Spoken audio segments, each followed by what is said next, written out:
Hello everyone, and welcome back to my next interview in the Successful Entrepreneur Stories series.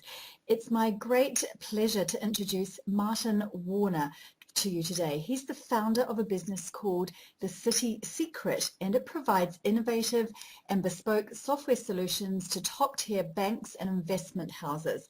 And Martin and his team have been doing that work for over 15 years. So given that not so very long ago we had a global financial crisis, I'm sure Martin will have some interesting stories to tell us about how he managed his business through what was a very difficult time for the world. So good morning, Martin.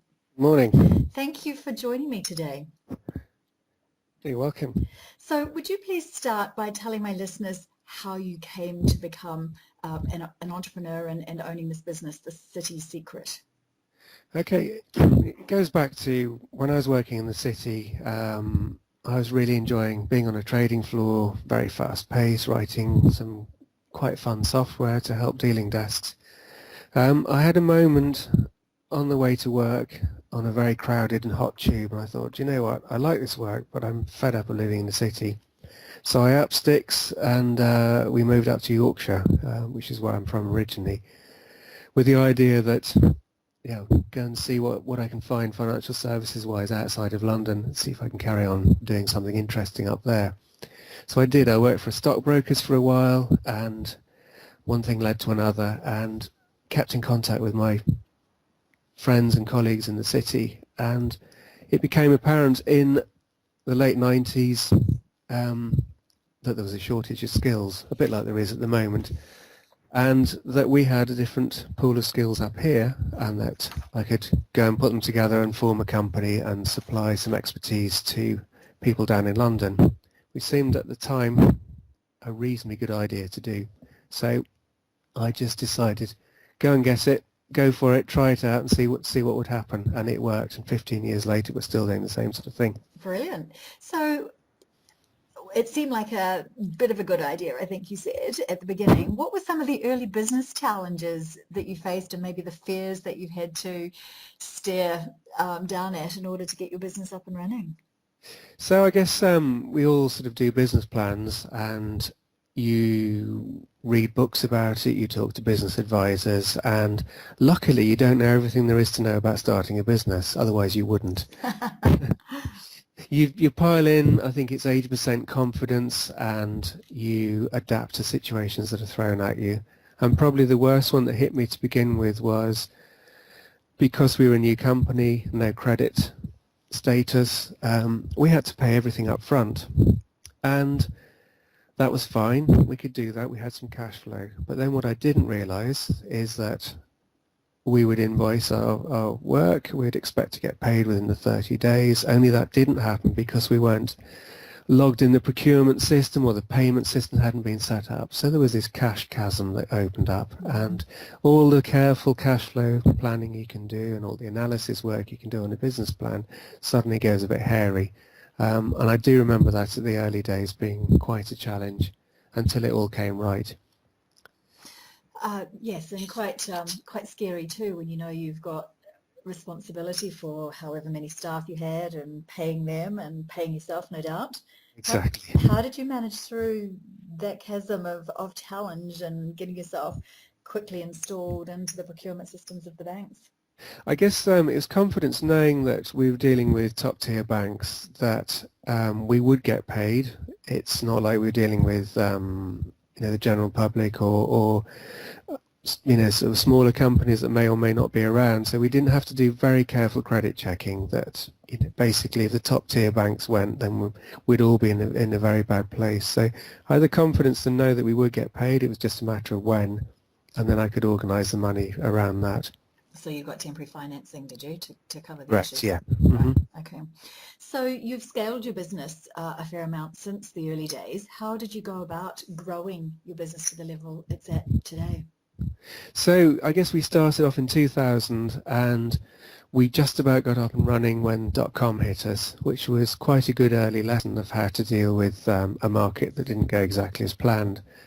After we weathered that, then everyone was fairly optimistic from the early 2000s up to 2008-9, and a lot of things were going on in the city, a lot of work was being done, and we could grow on a textbook growth curve. And I managed that just basically by going out selling. I didn't think a lot about structural process. We just kept working hard, hiring smart people, getting projects done, and on with the next one. And that's basically how we grew. So there wasn't a great deal of planning. Planning sort of was something you did ad lib. And I think in the early days as well, coming from corporate land, the point of running a small business was not to get entangled up with bureaucracy, processes, policies, and it was nice to have that feeling of freedom. However, as you grow, the magic number seemed to be around 10. We were in a small office and everyone mucked in with buying the coffee, getting the milk, cleaning the loos, just generally running around being part of a small company. After about 10, 12 people, it became the company does the cleaning, and it was a bit of a mindset change there. But it's just something we did. We hired cleaners, we cracked on with things. But with time, we then realized that we needed to establish some basic policies, expense guidelines, what was reasonable to spend on food, what receipts were needed for us to claim back things, etc., etc. So we started to get some policies in, but just the bare minimum. And then, 7, 8 years ago, the global financial crisis hit. And what happened? What was the impact on your business during that time, given that you were serving top-tier banks and investment houses? It was pretty dramatic. We had some moments where we were watching stock prices of very large investment banks and wondering whether they'd still be around at the end of the day, which was a bit scary. Once we got over that, some of our customers completely pulled out of projects that we were doing. We then had a bit of carnage going on with too many staff and not enough income, so we then had to go down the inevitable redundancy line, which wasn't pleasant for anyone, but it was one of those things that we had to do or not survive as a business. So your staff went from what number to what less number at that time? At the peak, we were 42 staff, and then I think we sort of went on a couple of phases of redundancies down to about, I think 30 odd, and then it came down a bit further to mid-20s. Wow, that's about half. You had to drop by half. Just, yeah. During that time. And were you struggling with cash flow again at that time, even though you might have had business that you completed? Were the banks just holding up payment because of the stress in the system? No, we were okay on the cash flow side because over the good years I'd squirreled away quite a bit of money for reserves. Knowing how banks work, being in the industry for so many years, you know that there are times when there are market crashes. In fact, I started 2 weeks after a huge market crash in '87 in banking, so that was fairly etched into my brain. So over the good years, I squirreled away cash, and it helped us weather this, helped us manage the process. So we were always in a reasonable position. Brilliant. So what kept you going in that really difficult time? Was it clarity of the vision you had for your business? Was it just survival? What was holding it together for you as the founder owner? Once we got over the shock of the redundancy and all the emotional guilt that goes with that, then I guess as an entrepreneur your natural thought is, hang on, the landscape's changing, how do we adapt, how do we make our business fit the new environment, what's changed in the marketplace, and what can we do to address that? So in summary, I guess it's you turn the crisis into an opportunity. And clearly you've done that because you've well and truly moved on from the global financial crisis. Yep. And built your business up again. So with where you're at now, what's standing your business apart from others in what I imagine to be a fairly competitive market? So I guess with the nature of the business, in theory, anyone anywhere in the world can do what we do. It just needs a bunch of smart guys, an office, and decent connectivity, and I guess some sort of political stability. What sets us apart is that over 15 years, we've got a very, very good core of software engineers knowledgeable both in financial services and in technology, and we've kept up with that, and we've invested a lot in our internal training materials. So we've recently completed converting all the training materials that we've had dotted around wikis, networks, people's hard drives, PowerPoint displays, into some HTML5 textbooks, which are now forming the basis of what we've rebranded as our academy rather than a training program. And we're going to be using that knowledge along with the senior guys who act as mentors to new people coming in to be the foundation of our growth. Brilliant. And will your clients notice, or will it impact them, some of the stuff you're doing behind the scenes, such that you have an edge? It's partly that, but it's giving us the foundations to scale, because when you bring in a lot of new people, you need to immerse them in the culture. So if you have strong training materials that you've invested time and effort into, and a good mentor program, then that allows you to scale, to bring new blood in. They bring in some influence, but you also steep them in the culture that you've established. So what's your vision for your business moving forward? I'm on a fairly aggressive growth plan for the next 3 years. The market opportunities are right. We're finding the right people. We've got the scale and structure that we now need to grow, and I've been putting a lot more process and organisation in place for us to be able to do that. Brilliant. And your people are located out of London, I know. Are they located out of the country as well, or do you house them all in the UK? We have two engineering centres in Birmingham and one in rural North Yorkshire. That's how we do it for the moment. And your people, are they locals, immigrants, EU people? Over the 15 years, we've had all sorts of people. We've had people that were from the region, from Yorkshire perhaps, that went to the city and then wanted to come back, a bit like my story. For people like that, we've had people coming to the country from other countries, from European Union, further afield. In fact, we had one employee who first applied thinking we were in Richmond, Surrey, but had a nice surprise when he came out to see us in Richmond, North Yorkshire, and really, really took to it and enjoyed it. So yeah, we've have had a whole variety of people from different countries all over the place. But the thing that's united them, they've all been very good technically, and we've trained them up in finance. Right, brilliant.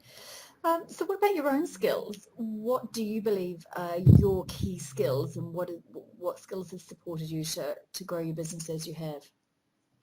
I think having a technical background probably helped in the early days, because I would still be able to sort of get out there with the clients and be involved in projects. Sorry, do you mean technical banking or technical IT engineering? Both. It's having that knowledge of how systems work, what the banking IT infrastructure works, how all the different systems talk to each other, but having that overview of how the actual businesses themselves run and what's important to people actually managing the bank's business. And there's not many people out there that do that these days. Everyone seems to specialise, and having that overview I think has been very important. So that's, I guess, the first bit. The second one is around just having that entrepreneurial streak, and I think that's something, I don't know if it's nature or nurture, but it's there. There is a person that has those skills or they don't. Whether they can be developed or whether it's something you're just born to, I don't know. I don't know what the answer is to that one. But having that mindset of always looking for opportunities, thinking in a different way to other people about where opportunities might lie, and being able to turn that into something business-like, I think is an important aspect to have in running a small company. And do you employ people who have complementary skills to your own, aside from the technical stuff? I'm talking about your management team. Absolutely. Being an entrepreneur, I'm probably more scatterbrained than other people, and probably not so disciplined. So in the early days, doing accounts was a huge burden to me. Not something I enjoyed at all, but thankfully I have a team now that look after all the bookkeeping account side of things, can generate sensible numbers, that they chase up with everyone and make sure everything is done properly. I have account managers who look after the clients and make sure that communication works well. So I do have a team around me that help me, otherwise I couldn't do it. Yeah, I agree. I recognise that very early on. Well, that's good, because a lot of entrepreneurs don't, and they often fail because they try to be everything to everybody. That's where they get stuck, yeah. You can't scale a business without a team around you. I agree. So you mentioned financial management. I'm guessing strong financial management systems, processes are key to the success of your business. Would you agree? Yes, I agree with that. Right from the early days, we've been very good at managing all that and the cash flows and working out, when we need what and the planning side of things there. And it is important, because if you take your eye off that, then you're in trouble. Exactly. And you mentioned that you've got an aggressive 3-year growth plan. Are you free to tell me a little more about what that means? So I guess over the last 10, 15 years, sales have mainly been around networking, word of mouth, talking to people, drinking lots of coffee, going to have lunch with people. And a fair few have been reactive sales. People have come to us and said, can you help us with this, that and the other, through our reputation. What we're trying this time round is a bit of marketing, a bit of PR, an actual sales campaign of directly targeting people that we perhaps don't know, to widen our network, because if it's reliant on one person's network, however wide that is, it is still limited. So we're taking an approach of reaching out to a lot more people that we think may be interested in our services and contacting them through mail shots and emails and seeing if that process works. Statistically, it should. Contact enough people, you'll get enough interest. Yes, it's a numbers game, isn't it? It is, yeah. And you're still focusing on top-tier banks and investment houses, I'm guessing? Correct. And yeah. Is that just in the UK or across Europe or worldwide? So we're starting this year with just targeting London, because there's enough banks and people in banks to go out and speak to. As we get success with that, we'll either expand further in London, and we could take that model and then make it work elsewhere in other markets. Brilliant. What about you? You're the founder, owner. Do you have an exit strategy for your business? I mean, after all, you've been in it for 15 years. Maybe there are some other things that you're thinking about going forward? I'm still having fun for the moment, but it is my plan to transform, as part of my growth plan, from being an owner-manager to becoming more of an owner, becoming less involved in the day-to-day. I think the success of the company longer term will be a strong management team that can grow and scale, and perhaps my role as the entrepreneur, the guy that built the business, needs to take more of a back step. And I can comfortably see myself in a couple of years as being the owner, still interested with an investment in the company, and then take it from there. And are you growing people through the business at the moment to step up to be the management group, or is that a work in progress? Very much so, relying quite heavily on mentoring, bringing people up to speed on that side of things, sending them to key courses they need to do. And I'm quite keen on peer learning, so it's developing a network with similar companies, so they can talk to people in similar roles and learn a lot from that. Fantastic. So what have been your personal biggest or most pleasurable business successes to date? I think taking stock recently, before I started this growth plan, was I got to a certain point, I felt a bit lost, didn't quite know what to do, but that gave me some time to reflect on what has worked and what I've accomplished to date. And I'm proud of the fact that I've been able to set up a company in the north of England, grow it into a successful business and expand out into Birmingham. And I've worked with a lot of very smart people over those years, and it's been a real pleasure to do that.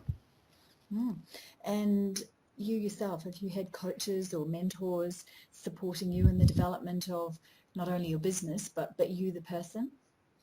Yes, I have had mentors and coaches over the years. I've also had a very strong peer learning group. There's few MDs of various companies that we get together on a quarterly basis, and all from completely different industries, but we all have very, very similar problems, issues and concerns that we can talk to each other about.